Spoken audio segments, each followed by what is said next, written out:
Се повеќе станува неизвестно дали уставните промени ќе бидат спроведени во текот на оваа година.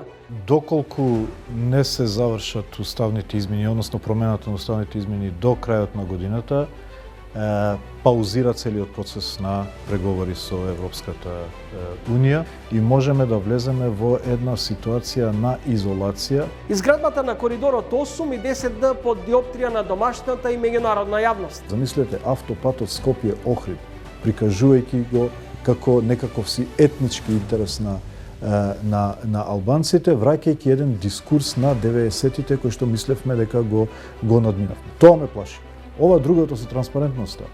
До крај да се оди. Белград, дете уби деца. Скопје, деца силувале дете. Насилникот полесно се препознава од жртвата и жртвите најчесто долго време молчат. Општеството ни е милитантно, лидерите ни се милитантни и се што се случува е проблематично од аспект на вредности кои децата ќе ги впиваат, бидејќи тие тоа што го гледат, тоа го прават. И во услови на криза расте побарувачката на нови возила, а растат воедно и цените на возилата. Пад на производството на автомобили за 30%, но профитот на големите компании е нараснат до 40%.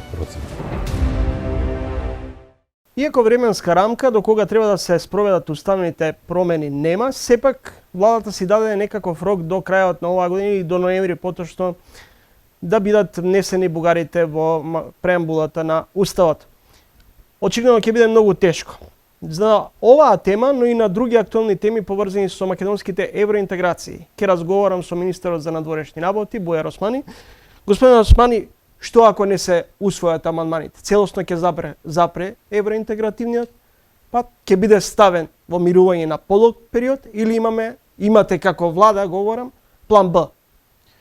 Видете, доколку не се завршат уставните измени, односно промената на уставните измени до крајот на годината, паузира целиот процес на преговори со Европската Унија, а имајќи ја предвид важноста на европскиот процес за нашето општество, кое што е нетипично зависно од европски процес, за разлика од некои други држави, мислам дека станува една општествена криза и политичка, која што ја имаме видено претходно со блокадата на европскиот процес предизвикана од спорот со името и можеме да влеземе во една ситуација на изолација во кое што ќе се отвараат некои прашања кои што самиот европски процес ги субординира.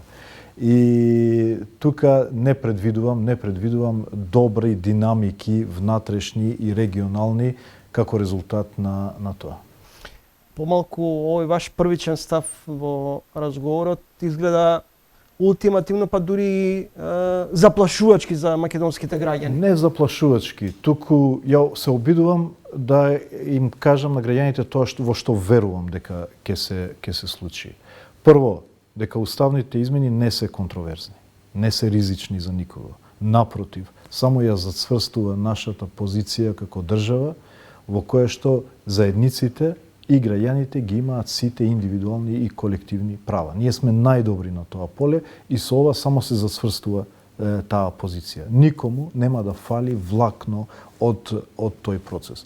Меѓутоа, незавршување на тој процес и како резултат на тоа, поларизирање на општеството, давајќи при тоа тежина на националистичкиот сентимент, реторика, па и политичко дејствување, мислам дека ја одвлекува државата од овој трасиран евроатлантски пат, на пат на изолација, на пат на недоверба внатрешна помеѓу етничките заедници, односи со соседите кои што се фрагилни и сите други последици и на економски и социјален план. За жал, треба да им се каже на граѓаните дека тоа се двете опции пред кои што сме исправени. Значи, една опција во која што никому нема да фали влакно, а државата ќе си обезбеди европски пат, држава членка на НАТО, која што влегува во еден нов европски процес, каде што со новиот начин на преговори има веднаш пристап до политики на Европската унија, пристап до фондови на Европска унија, можност за демократизирање уште повеќе на општеството, за владење на право, за зајакнати институции, за меѓуетничка хармонија, за добрососедски односи, све тоа што посакуваат граѓаните во оваа држава. И имате втора опција и на етење поради никаква причина, затоа што до сега не видовме аргумент од било кого што е тоа ризично од уставните промени, буквално е и на етење и калкуланство партиско-политичко, за да се поларизира општеството, за да следните избори, тоа е и логиката на одредени политичари, наредните избори да бидат референдум за уставните измени и на таа карта да го ловат тој сентимент на граѓаните кој што очигледно е разочаран со право по однос на тоа како изгледа европскиот процес за нашата држава, меѓутоа тоа е нечесен однос кон граѓаните, имајќи ги предвид последиците од едно такво блокирање и изолирање. Со отворањето на уставот, исклучиво се фокусирате како влада за внесување на бугарите во преамбулата или ќе им излезете во пресред во однос на овие барање? Бришење на формулацијата 20%, незастарување на делата со корупција. Видете, има комисија за тоа. Нека ги представуваат, политичките партии имаат представници. За жал, опозицијата која што секогаш ја немаше во важни стратешки процеси за државата. Еве, уште еднаш покажува дека не е на маса кога се одлучуваат важни прашања за граѓаните, а потоа излегува на улица или одговорница и ги обвинува другите. Видете, ако немате храброст да решавате проблеми, ќе ви ги реши некој друг. После не се жалете како ги решил тој друг. Затоа што вие очигледно не сте кадарни. Еве, историски гледано, во последните 30 години дали едно стратешки важно прашање во делот на меѓуетнички односи, во делот на добрососедски односи, евроатлантска интеграција е влезено похрабро од сите политички чинители. Така да, таму нека се предлагаат идеите и ќе се види на крај резултатот. Ако има расположение, се надевам, повеќе работи ќе се надминат. Ако нема расположение, јас би го издвоил европскиот пат како суштински важен, кондицио sine qua non, како да објаснам, животна линија за нашата држава и општество. Ако обстојувате на ставот како влада дека ние како држава преговараме со Европската унија, а не со Бугарија, дали не мислите дека можеби е добро да се побара медијација од Брисел во однос на омекнување или приближување на позициите меѓу Скопје и Софија? Видете, и до сега имаше медијација. Но неуспешно. Европскиот предлог беше посредуван од француското председателство, претходно од германското председателство. Другите земји членки се разбира помагаат. Еве, секој ден постојано имаме комуникации, патувања за да ја представиме нашата позиција. Се разбира, Република Бугарија ја представува нивната позиција. Така да ние ќе мораме да комуницираме со Бугарија и надвор од европскиот контекст.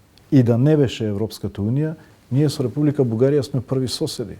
И ние ќе мора да најдеме начин да живееме како соседи, почитувајќи се еден со друг. Во забелешките на нашите меѓународни партнери, меѓу другото, освен корупцијата, криминалот како аномалии политички па и општествени, една од забелешките ни е и нетранспарентноста. И уште тука на старт најдуваме на голем, вие го најавивте, голем проект Бехтел Енка. Ако не гледате ништо спорно во овој капитален проект изградбата на коридорот 8 и 10D, како очекувате од пратениците да дадат поддршка на нешто што го немаат видено? Идете на варијантата, ќе им го дадеме исклучиво на народните избраници кои имаат безбедносен сертификат. Да. Видете, тука има два елемента. Прашањето на транспарентноста е легитимно. И тука треба да бидеме гласни, да бараме, да се докаже транспарентност, законитост на целиот. Но тука ви е забелешката дека е нетранспарентна влада. За жал, тука има испреплетено многу политика и одредени елементи дури и на омраза, етничка омраза, поделби и така натаму.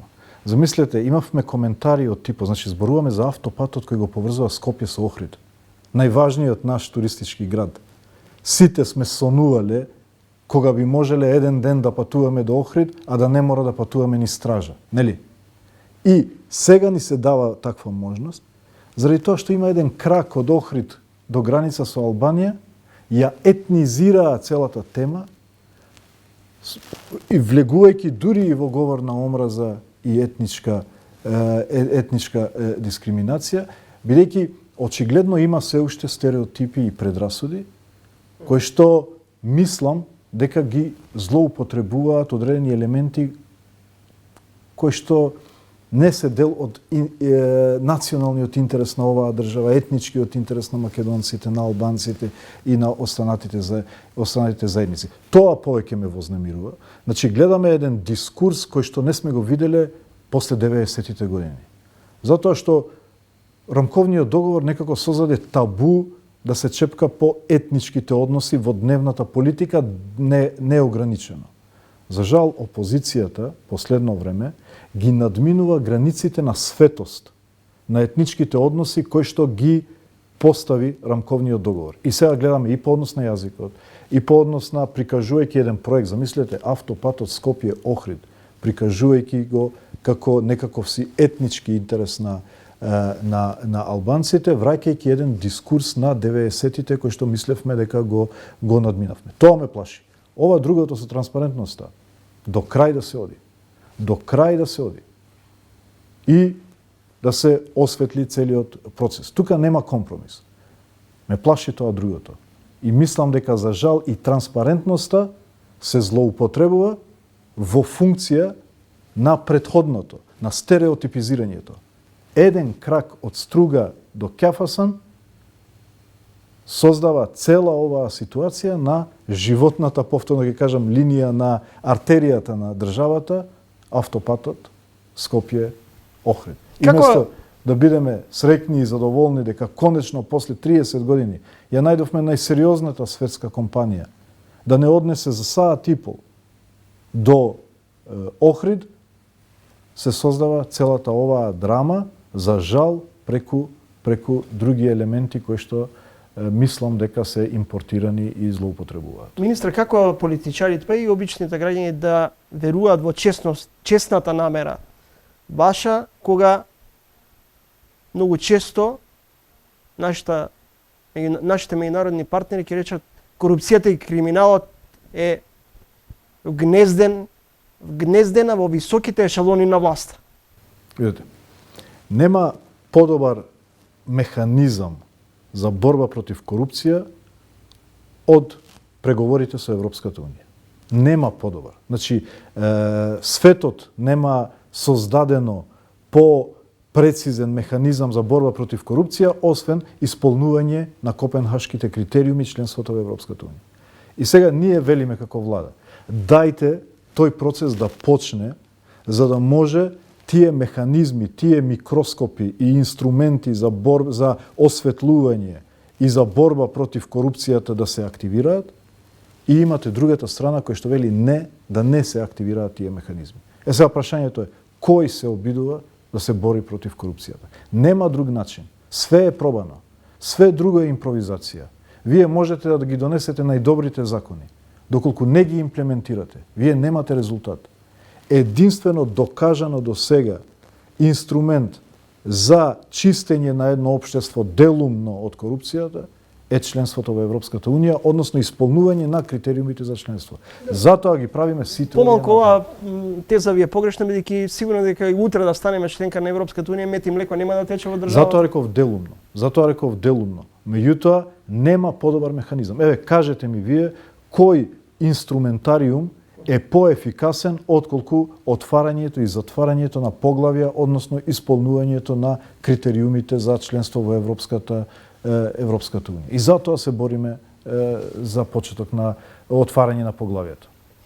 Следите тренинг, мој соговорник е министерот за надворешни работи Бујар Османи. Господине Османи, судските состојби во државата, правосудниот систем ние речиси крахиран. Последните случувања во судскиот совет покажува и докажува уште еднаш дека има испреплетеност на измешани правни, политички па и бизнис превирања.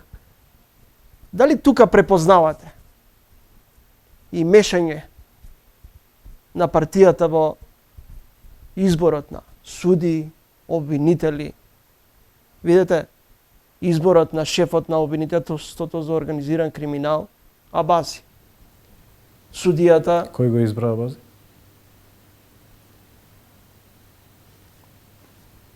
Го избра обвинителите. Еднаш кажав, бидејќи, видете, ја не сум... Господин Османи, како беше избран Абази? Затоа ве прашувам кој го избра Абази и некаде коментирав, реков, знаете како тоа е како докторите или хирурзите, бидејќи ми е блиско тоа, да избираат свој председател и новинарите и политичарите да кажат не го избравте најдобриот. Значи, обвинителот го избрале обвинителите. Кои сме ние двајца да коментираме кој е добар или подобар. Меѓутоа, ова чисто го кажувам како пример, бидејќи несоодветно, нема подемократски процес отколку да им се остави на еснафот, на фелата. Министри, имате уште еден пример. Знаете, судијата Беџети со месеци го држал предметот. Знаете зашто реагирам на ова, бидејќи јас бев вице-премиер за европски прашања кога го донесовме законот за обвинителство за организиран криминал. И се разговара во експертскиот тим, и присуствував и некогаш, сите опции. Кој да го избере? Да го избере парламентот, ќе има влијание политичко. Да избере обвинителски совет на обвинители, ќе има влијание. И се дојде до идеја, најдобро е да се остави на фелата, на еснафот.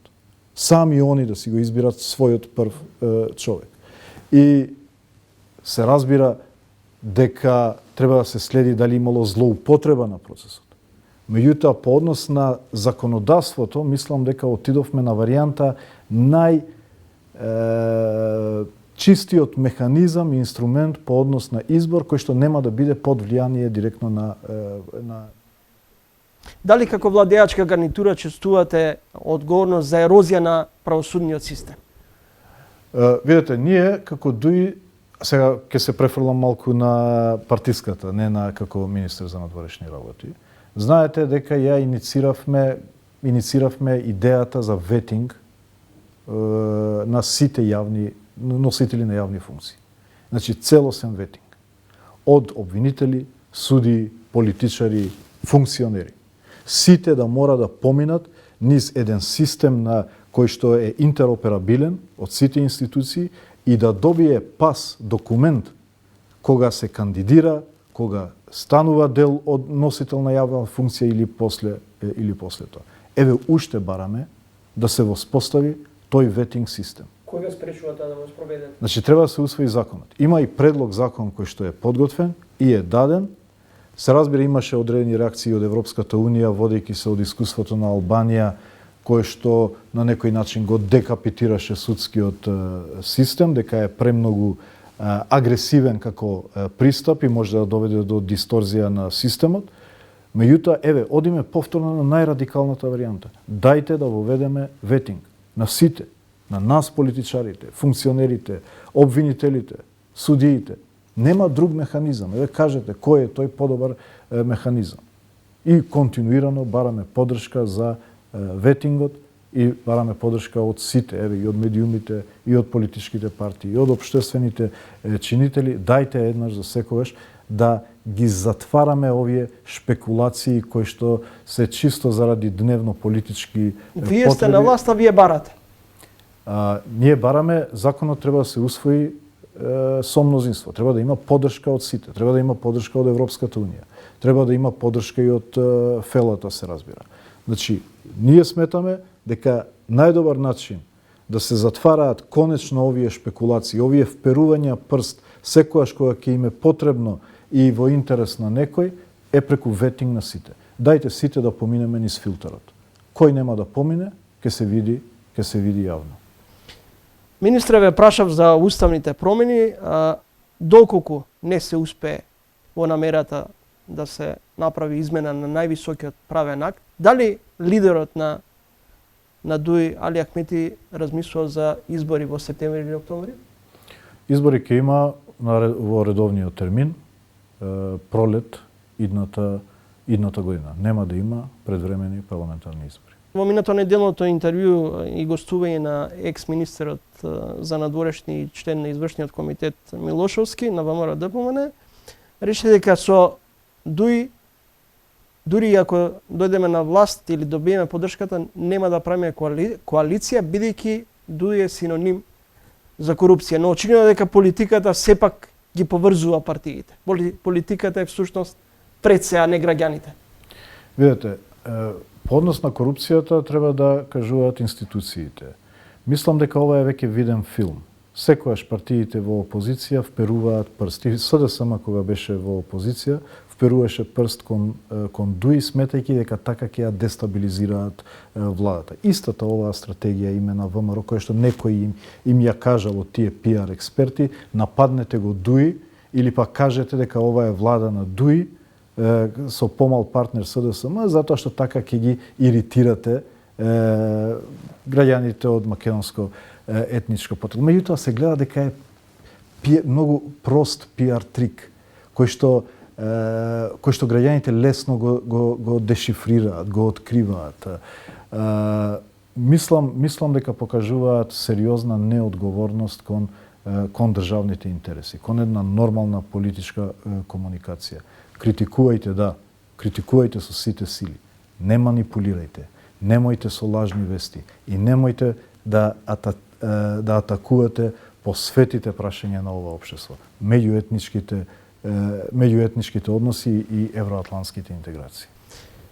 Господин Османи, се чини дека како да се проширува блокот, албанскиот блок пред се, сите против ДУИ.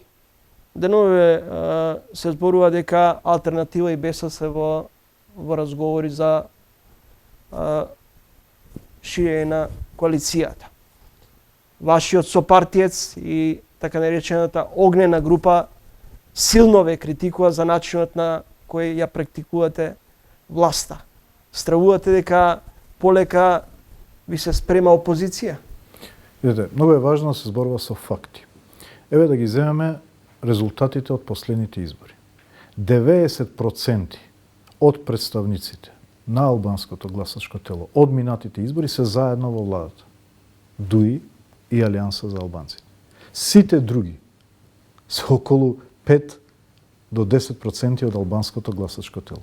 Како може 5% да се сите против 95% кои што сега споделуваат заедничка визија за државата?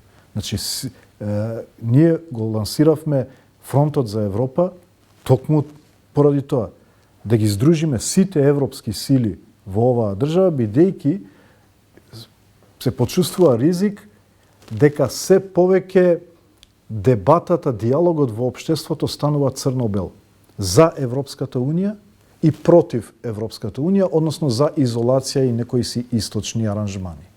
На тоа се сведува.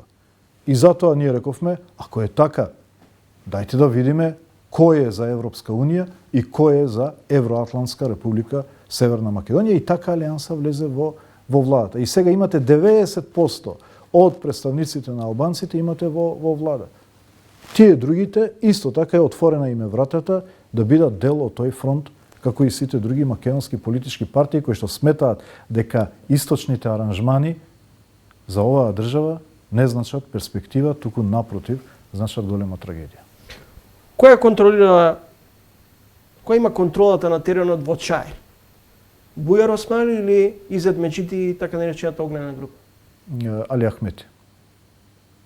Како и сегде. Контрола, ако мислите во смисла која има поддршката. Значи, Али Ахмети има поддршката на доминантното албанско население во државата, и тоа поради многу проста причина. Затоа што човекот е конзистентен во своите ставови, он не е политикант, он не е човек кој што размислува за наредните избори. Тој е човек кој што размислува за наредните генерации. Вие размислувате за лидер на ДУИ? Не. Бидејќи нема таква дебата во ДУИ. Господинот Ахмети, да даде Господ да е жив и здрав, има уште многу години во ДУИ. Зарем Али Ахмети е незаменлив во ДУИ? Во моментот е незаменлив. И мислам дека политичар од таков калибар е незаменлив и за целата држава. На крајот ќе завршам со помалку цинично прашање. Кога ќе се игра новиот фудбалски меч на Мали Голчиња со Артан Груби? Се надевам кога ќе имаме нов голем резултат. Се надевам дека министрите секогаш ќе бидат во позиција да промовираат големи проекти за граѓаните. Коридорот е најголемиот проект кој што и се случило на оваа држава. Се надевам дека наредно ќе биде уште поголем проект кој што ќе значи стандард, поголеми плати, нови работни места, безбедност и благодет за граѓаните. Допираат до вас критиките дека ДУИ ги дуизираш институциите, ги приватизираш? Мислам дека е дел од таа пропаганда која што стручните штабови ја имаат осмислено, сметајќи дека на тој начин ќе може да се допира до нервите на одредени гласачи. Верувајте дека тоа е лага. Значи, тоа е лага. И сите овие напади кон ДУИ се оркестрирани од неколку центри, а сме ги виделе тие филмови многу порано. Проблемот е за нив е што ДУИ е искрен со своите гласачи. И ние сме тие, овие граѓани. Ја имаме оваа агенда, овие приоритети и ја имаме довербата, ја добиваме довербата постојано од граѓаните. Во моментот кога граѓаните ќе сметаат дека не сме веќе паметни, не знаеме што правиме, не знаеме каде сакаме да одиме, сме станале нечесни, сме станале арогантни, се разбира ќе ни ја одземаат поддршката. Господин Османи, ви благодарам за разговорот. Благодарам и на вас. Белград, дете уби деца. Скопје, деца силувале дете. Шок е откако ќе се случи, но и предупредување за секоја средина, без оглед дали е родителска заедница, училишта, кафулиња на улиците. Булинг, врсничко насилство кај малолетниците. Злоставување, агресија, малтретирање, самоизолација или отфрлање од училишната и социјална средина. Гостин во тренинг, професорката од катедрата за психологија на Филозофскиот факултет Ана Фрицкант. Професорке, што станува со бруталноста во домашното, во македонското општество, во нашето окружување, последното случување и масакрот во Белград, како да го вклучија алармот? Што е ова што ни се случува денес? Велите го вклучува алармот. Алармот одамна треба да биде вклучен, не затоа што сега тука некаде во наша близина нешто такво се има случано. За слични ситуации, настани, трагични, дознаваме често наназад од малку од подалеку, преку океанот. Во Соединетите Американски држави знаат да прилично често се случуваат вакви немили настани. Сега можеби тоа ни делува како многу далеку од нас, но еве сега се случува многу близко до нас и велите го уклучува аларм. Нешто очигледно не функционира, прилично не функционира.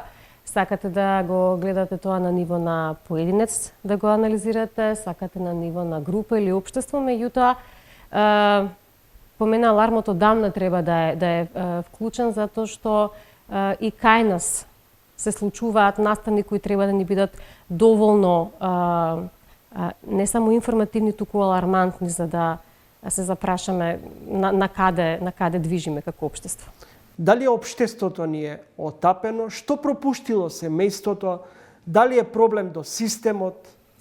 Па системот, општеството го чиниме сите ние луѓето, така што јас секогаш апелирам прво да се погледнеме на индивидуално ниво, како секој од нас се однесува и што прави, колку придонесува и во позитивните и во негативните процеси и трендови што се случуваат. Не сакам да мислам дека живееме во болно општество, нели, во наводници, но дека, пак ќе речам, нешто сериозно ни се случува и изместено и на планот на менталното здравје, и на планот на однесувањето, и на планот на вредностите, тоа е веќе известно, мислам, видливо. Но сведоци сме на психолошка тортура. Па и овие последни случувања, сведоци сме на малолетничка деликвенција, педофилија, сексуално злоставување, лесно достапност до оружје. Така, се тоа што го набројавте има елементи на психолошка тортура, ама таа не е единствена, мислам има и многу други видливи аспекти на насилно однесување, но психолошкото насилство е прилично тешко да се детектира, да се препознае, можеби затоа акцентот таму е ставен. Меѓутоа кога го гледате еве ова меѓуврсничко насилство, таму имате мешавина од повеќе различни форми. Значи не е само психичкото малтретирање, имате некогаш и буквално манифестирано видливо физичко малтретирање, релациона агресија. И она што е навистина загрижувачки е што се случува кај се помалите, значи возраста, долната возрастна граница кога која што ја гледаме дека е веќе присутна, тоа е она што сериозно загрижува. Именно секоја форма на насилство е штетна, проблематична и мора да се третира, посебно ако станува збор за психолошко. Зошто децата се иницијатори или пак се изложени на злоставување? Сложено е. Велите иницијатори. Многу е посложено од тоа, затоа што за да некој се најде во улога на насилник, може да е испровоциран, може да претходно самиот бил жртва на насилство, па влегол во тој малициозен круг на еднаш жртва, па потоа понатаму насилник. Значи го искусил пеколот на улогата на жртва на насилство од различен тип, а потоа и самиот влегува во улога на насилник. Некогаш имитираат насилни модели не мора со кои што растеле, но кои што ги гледале или ги гледаат интензивно околу себе или ги имитираат моделите што ги гледаат на социјалните мрежи. А за жал прилично долго и прилично фреквентно и во голем број се помали деца имаат пристап до различни содржини на социјалните мрежи, значи медиумите, што е тоа што го гледаат, на што се изложени, исто така може да биде сериозен ризик фактор кој ќе придонесе да некој се однесува насилно. Степенот на развој, докаде не само тие може би имаат увид што прават, така на рационално когнитивно, знам дека сум ви кажал нешто лошо или сум ве удрил, сум ве нападал и слично, но во развојот знаеме дека доменот на емоциите не оди така брзо како доменот на когницијата кога се развива. Сознаното оди побрзо од емоционалното. И сега вие може да имате, да речеме, висока интелигенција, да сте скроз одличен ученик, ама ако имате ниска самоконтрола, имате ниска емоционална регулација или генерално ниска себерегулација или ниска емпатија, недоволно развиена емпатија, ќе потфрлите многу во доменот на меѓусебните интерперсоналните релации со другите околу вас. Кои какви се знаците кај децата жртви на булинг и какви би можеле да бидат последиците? Тоа меѓуврсничко малтретирање не е ново, не е скорешно, тоа одамна веќе постои, е феномен кој е во пораст за жал во најголемиот дел од земјите во светот. Вие велите не е ново и меѓутоа она што е можеби загрижувачки што расте. Апсолутно, растечки тренд. И тоа е сериозно голем проблем. И во тоа море од истражувања не постои ниту едно кое вели дека има некакви позитивни ефекти, да некој биде изложен на некаква форма на малтретирање или меѓуврсничко насилство. Посебно улогата на жртва е опасна. Причините за растот на, односно зголемувањето на овој негативен тренд, булинг кај младите? Да, станува збор за сложен феномен. Не можеме да посочиме еден аспект. Значи, многу аспекти се вклучени. Да речеме, секогаш кога ќе се случи нешто лошо, некаков немил настан и некако се бара виновникот. Дури дома некој да преврти вазна со цвеќе, па ќе прашаме кој го направи ова. Значи секогаш се бара виновникот, ама она што всушност ни треба ако сакаме суштински нешто да решиме, не да бараме толку виновници, туку да ги бараме причините зашто нешто се случува. Ме прашавте што се случува со жртвата, вклученоста во меѓуврсничко малтретирање од психолошки аспект има штетни последици кои се и краткорочни и долгорочни и по жртвата и по насилникот, односно насилниците. Ние се фокусираме на жртвата затоа што да, таа е најизложена на страдање. Меѓутоа краткорочни и долгорочни негативни ефекти има и по насилниците. Она што е проблематично е што насилникот полесно се препознава од жртвата и жртвите најчесто долго време молчат.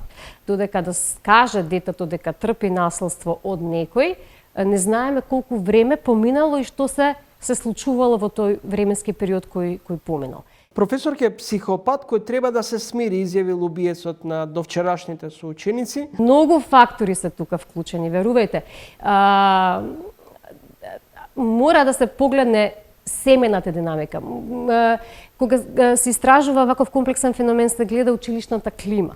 Се гледа личноста на поединецот, значи личноста на тој кој влегол во улога на насилник и малтретира некого. Личноста на оној кој влегол во улога на жртва, затоа што, пазете, во пракса не секој станува жртва, некој може да биде посочен да се направи обид да се вовлече во улога на жртва. Значи насилникот да го нападне, да го избере како потенцијална жртва. Меѓутоа, знаеме од пракси, од емпирија дека високо психолошки резилиентните деца не успеваат да бидат вовлечени во таа улога на жртва, разбирате? Значи успеваат да му возвратат на насилникот дури да има обид и да не едноставно му дозволат да ги малтретира.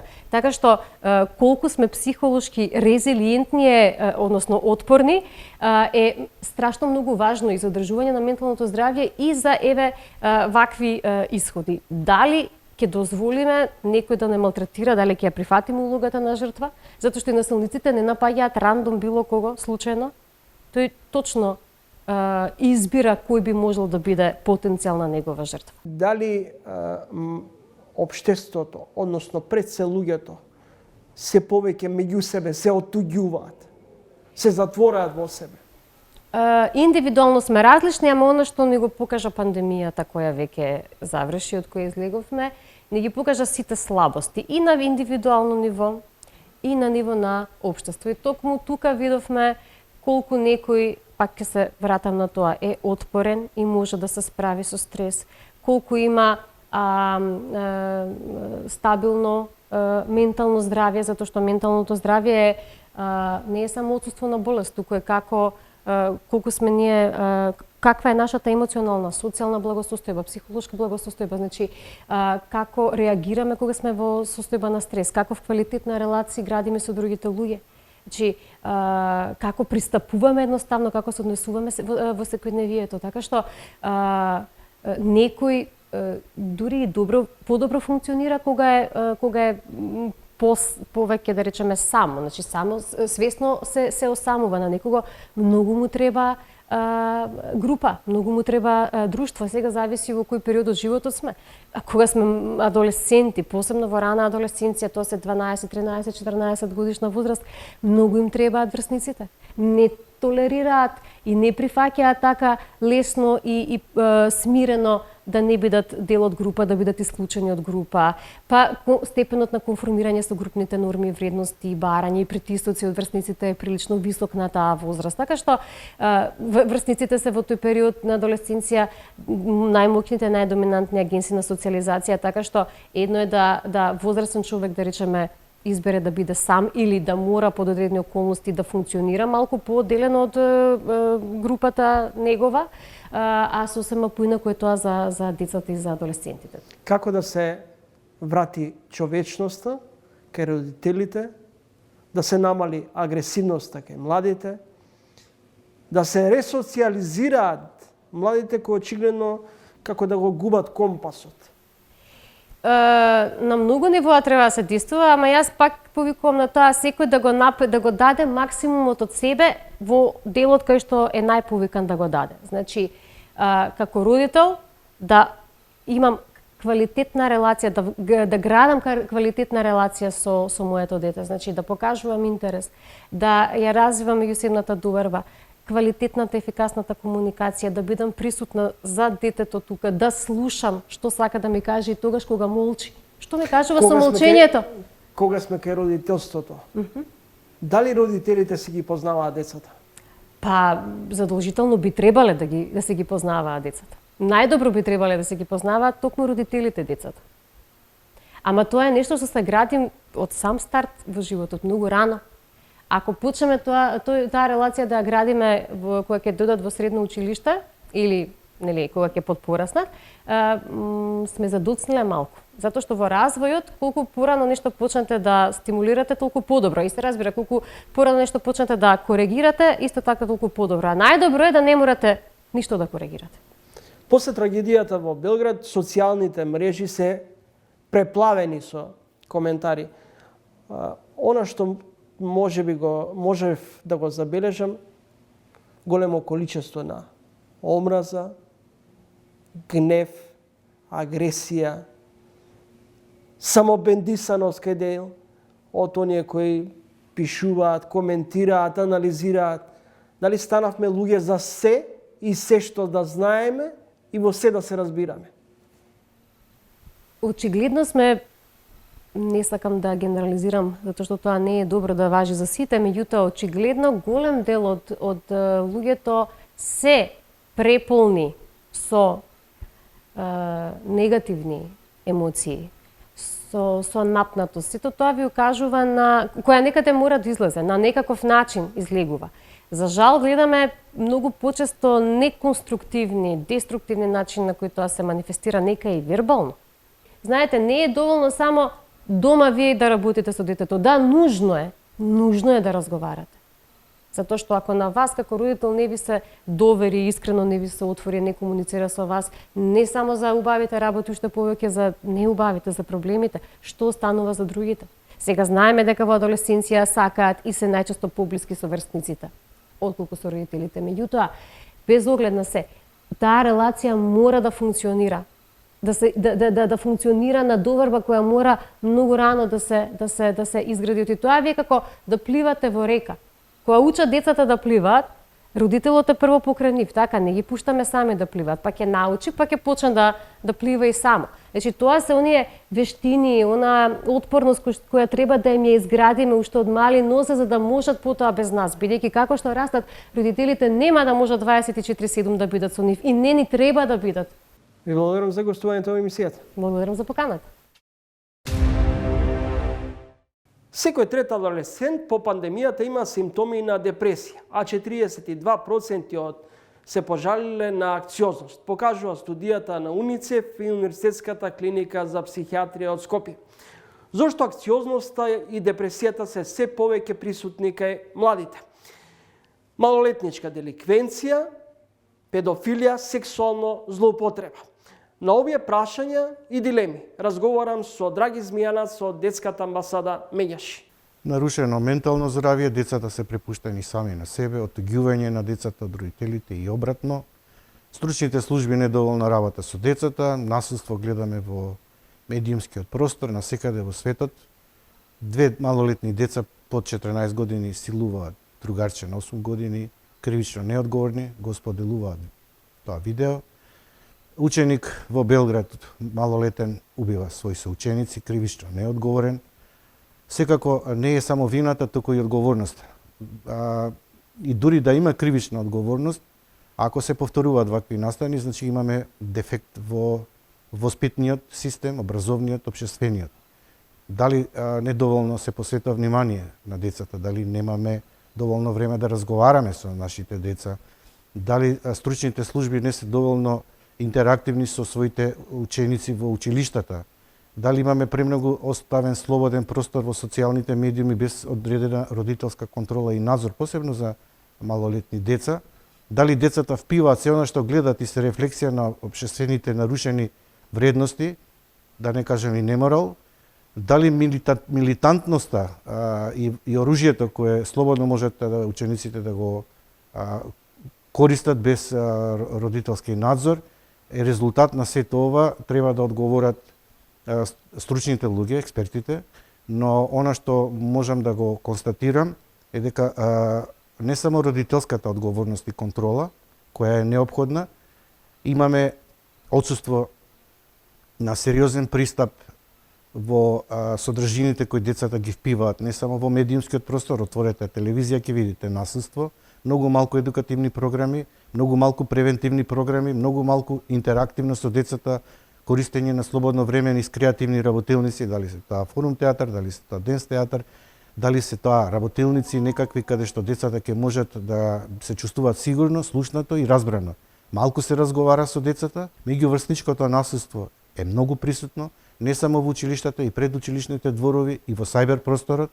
Имаме дигитална релативна неписменост, немаме доволно дигитално образование кај децата дека една содржина компрометирана која се споделува во социјалниот простор и те како може трајни последици да му нанесе на своето другарче доколку го сподели, и мислам дека треба да се мобилизират Министерството за образование и наука, полицијата, да се стопираат одредени компрометирачки содржини на социјалниот простор, посебно деление за компјутерски криминал и форензика.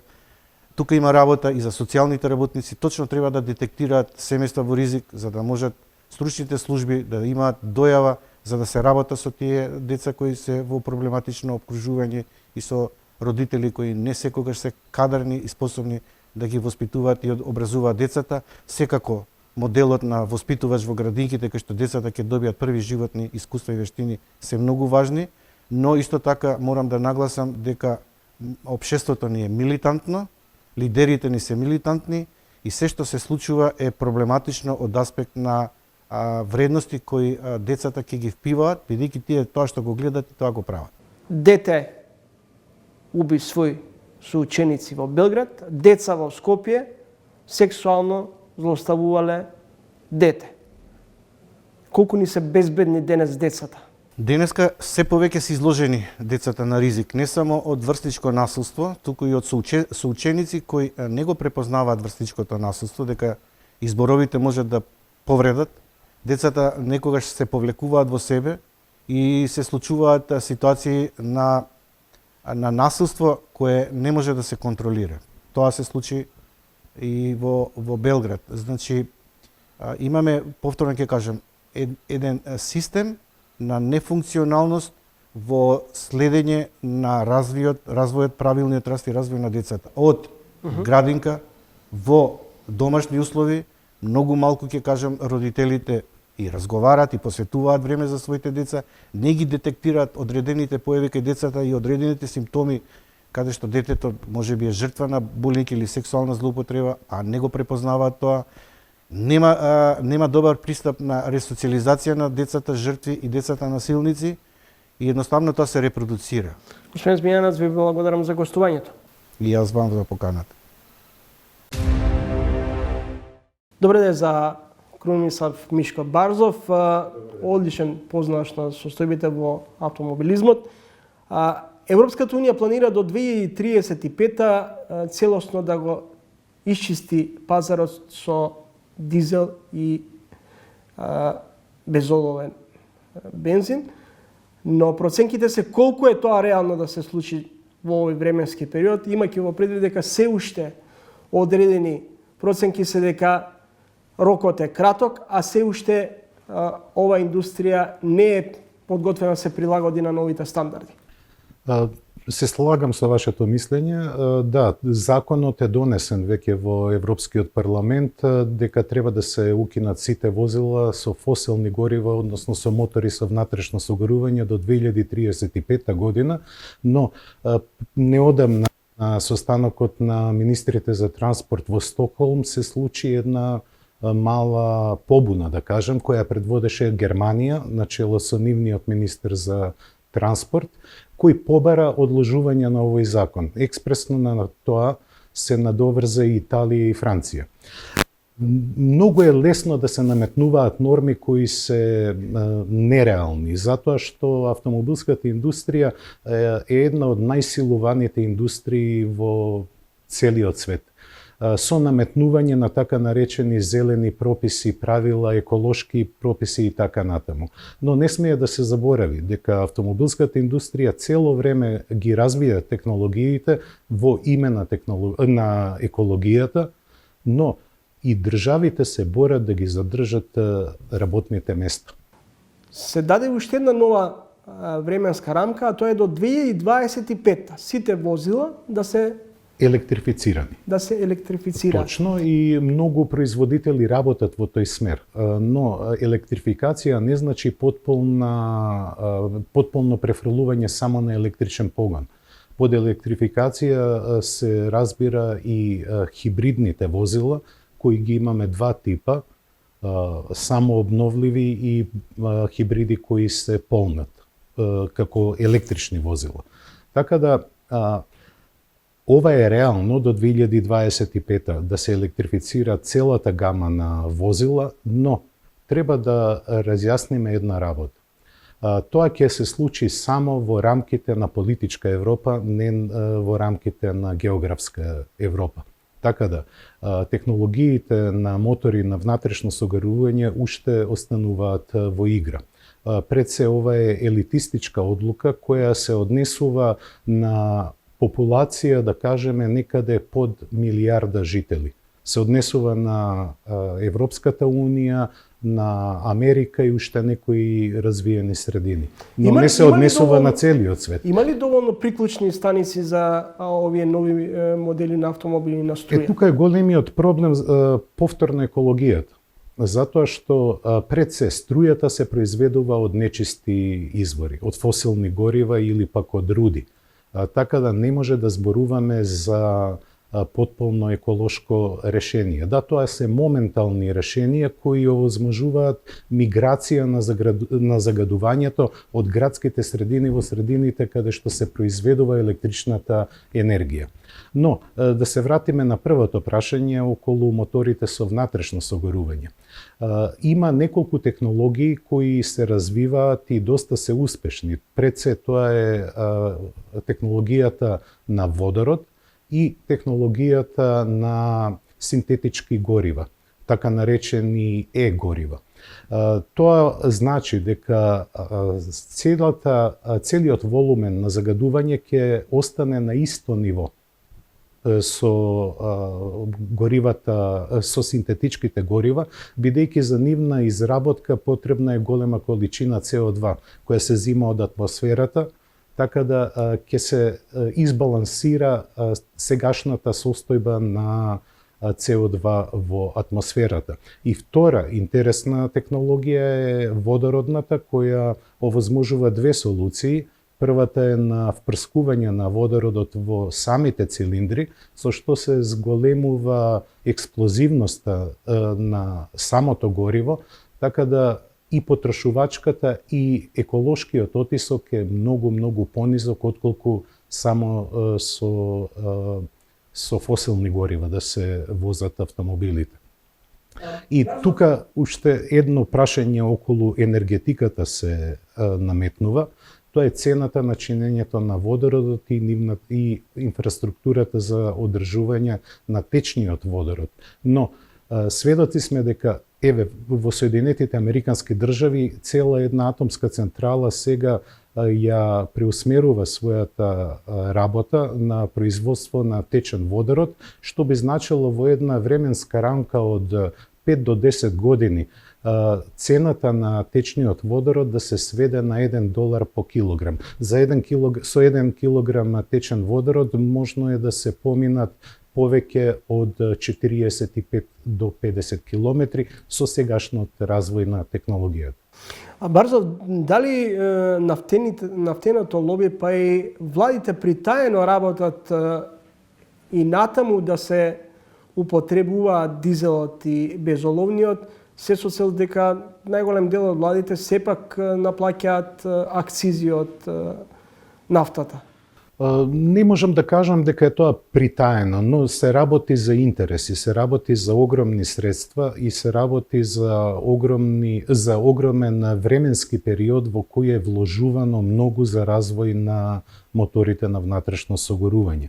Многу големи светски компании за производство на енергенси, како што се Aramco, British Petrol, Royal Dutch Shell и така натаму, работат на развој на алтернативни горива.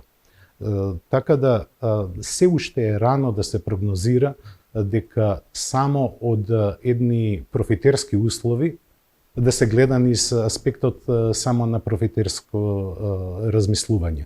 Напротив, се размислува и за екологијата, но со нови солуции.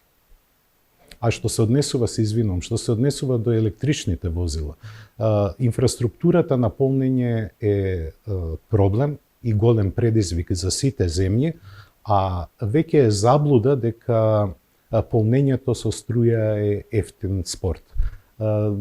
Норвешка, како најразвиена земја во светот, што се однесува до електричните возила, во моментов почнува да оданочува полнење на струја во патничките и комерцијалните возила. Во овој момент, што е фрапантно, цената на полнењето со струја во Норвешка е поскапо отколку еквивалентно да се полнат фосилни горива во возилата.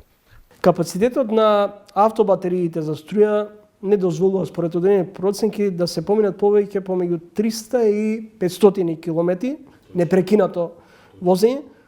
Колку е тоа проблем за оној кој ќе се одлучи да купи возило?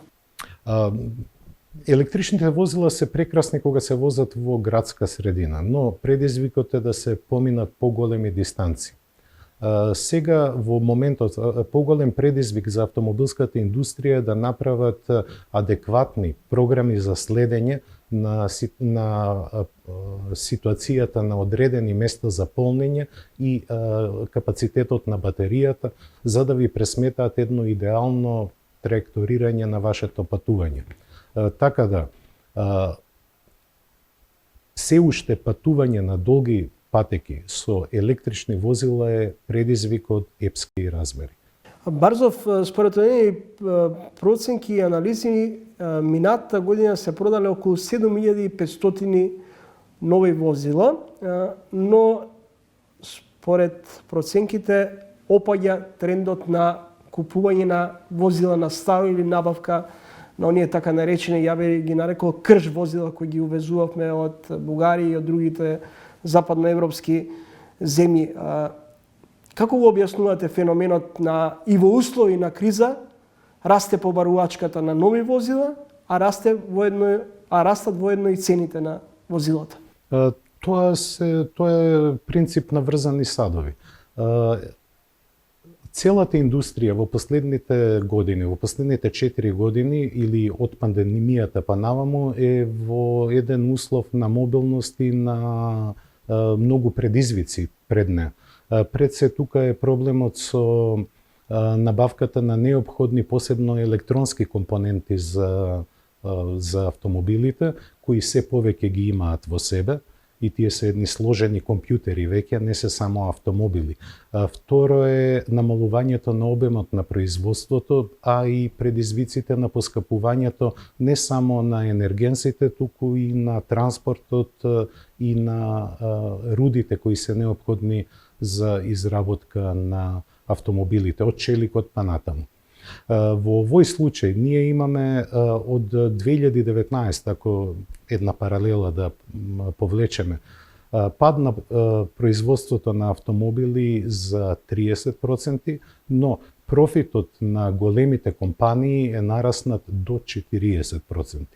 Што се однесува до побарувачката на возилата, секогаш е во рамките на неопходното, но еве пак ќе земам Америка, односно Соединетите Американски држави како пример. Во овој период од 3 години, од 2019 до крајот на 2022 година, во Америка просечната цена на продаден автомобил беше $39,000, за да во 2022 заврши над $55,000. Американците имаат одлични услови за купување на возила и за финансирање, но просечната рата во 2019 за еден автомобил била околу $390 или $383, така некаде, а во 2022 скоро е дуплирана. $717 месечна рата просечна во Соединетите Американски држави. Како го објаснувате феноменот во услови на криза, граѓаните се жалат, гледаат да скрпат крај со крај, а од друга страна, како што споменав во претходното прашање, расте побарувачката на нови возила. Кој се купува во Македонија нови возила? Сите што мораат да купат, не оние што сакаат. Многу мал бројот е на оние луѓе кои можат да се и дозволат да купат автомобил кој нив им одговара или кој е по нивен кеф. Обично тоа се флотни купувачи кои се приморани да ја обноват својата флота. Имаме нешто и приватни купувачи, но мене ме радува една тенденција на македонскиот пазар, а тоа е да се купува веќе автомобил кој е неопходен, односно прагматичен избор, а не веќе за комшиите избор.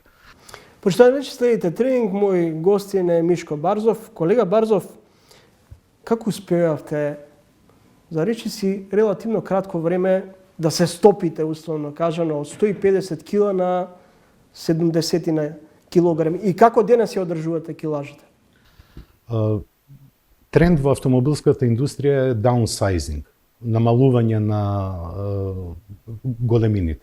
На тоа се одлучив и јас пред се од здравствени причини, затоа што дебелината не е болест, но е иницијатор за многу болести. Јас успеав во заден момент да се спасам од многу лоши реперкусии.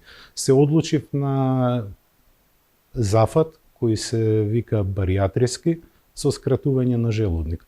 Морам да кажам дека тоа е еден ризичен зафат, не е бениген, но кога работи оној што знае да работи, се е во најдобар ред. И да, ослабев 82 килограми, најмногу, од 156 на 74 дојдов до 72, сега го држувам некаде помеѓу 77 до 80 килограми.